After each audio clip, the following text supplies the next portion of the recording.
السلام علیکم، لبیک یا حسین۔ آج کی ویڈیو میں آپ روضہ مبارک کاظمین کے بارے میں جانیں گے اور امام موسی کاظم علیہ السلام اور امام جواد علیہ السلام کی تاریخ اور ان کی زندگی کے بارے میں کچھ جانیں گے۔ اس واسطے ویڈیو آخری تک ضرور دیکھیں۔ یہ الکاظمین ہے، وہ مقام جہاں موسی کاظم علیہ السلام، ہمارے 7ویں امام اور ہمارے 9ویں امام امام جواد علیہ السلام آرام فرما رہے ہیں۔ یہ روضہ شہر بغداد میں آتا ہے۔ یہ مقام عراق میں ایک بڑا زیارت کا مرکز ہے۔ یہ روضہ لگ بھگ 26,000 اسکوائر میٹر پر ہے۔ اس روضے کی پہلی تعمیر 322 ہجری سے پہلے ہوئی۔ وقت کے ساتھ ساتھ اس روضے کی کئی مرتبہ مرمت اور ایکسٹینشن ہوا۔ صفوی طور میں شاہ اسماعیل اول نے پرانی عمارت ڈیمولش کر کے ایک نئی عمارت بنوائی جس میں گنبد، مینارے اور مسجد شامل تھی۔ اس مقام کو المشہد الکاظمی بھی کہتے ہیں۔ 220 ہجری میں امام الجواد علیہ السلام کو یہاں اپنے دادا کے پاس دفن کیا گیا۔ اس وجہ سے اس کا نام کاظمین پڑا، یعنی جہاں دو کاظم ہیں، اور اسے جوادین بھی کہتے ہیں، یعنی جہاں دو جواد ہیں۔ آج جو یہ زری ہے اسے 97 ایئرز کے بعد 2003 میں بنوایا گیا، اور اس سے پہلے جو زری تھی وہ زری 109 سال تک تھی۔ دو امام یہاں پر دفن ہیں،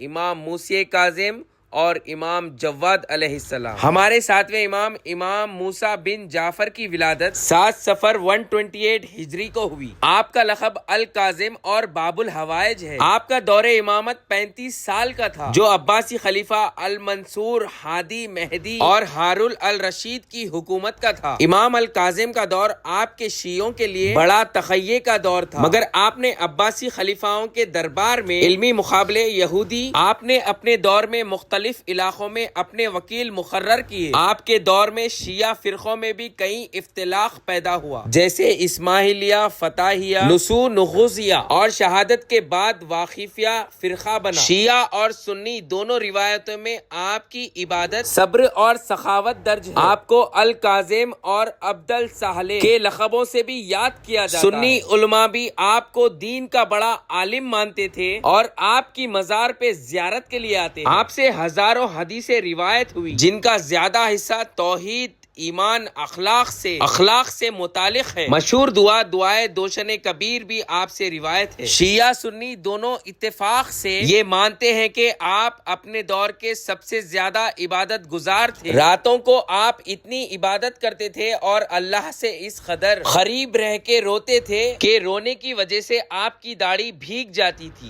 قید میں بھی آپ اللہ کا شکر ادا کرتے تھے کہ آپ کو سکون سے عبادت کرنے کا موقع ملا۔ آپ کو عباسی حکمرانوں نے کئی مرتبہ قید کیا، آپ کو کئی مرتبہ بغداد بھی بلایا گیا۔ آپ کو ہارون الرشید نے 2 بار قید کیا۔ آخر میں السندی ملون کے ذریعے آپ کو زہر دیا گیا۔ آپ کی شہادت 25 رجب 183 ہجری میں جو اور ایک امام یہاں پر دفن ہے وہ ہے امام محمد بن علی بن موسیٰ الجواد علیہ السلام۔ آپ الجواد کے نام سے مشہور ہے۔ آپ ہمارے 9ویں امام ہیں۔ آپ کا لقب ابو جعفر تھا۔ حدیثوں میں آپ کا ذکر ابو جعفر الثانی کے طور پہ ہوتا ہے، یعنی دوسرے ابو جعفر، کیونکہ پہلے ابو جعفر امام محمد باقر علیہ السلام کا لقب ہے۔ آپ کی ولادت 10 رجب 195 ہجری کو مدینے میں ہوئی اور آپ نے 17 سال تک امامت کی۔ بچپن میں ہی امام الجواد نے مختلف فرقوں کے علماء کے ساتھ علم و دین کے مناظرے کیے، جن میں عقیدے کے مسائل، جس میں حج کے احکام شامل ہے۔ آپ کو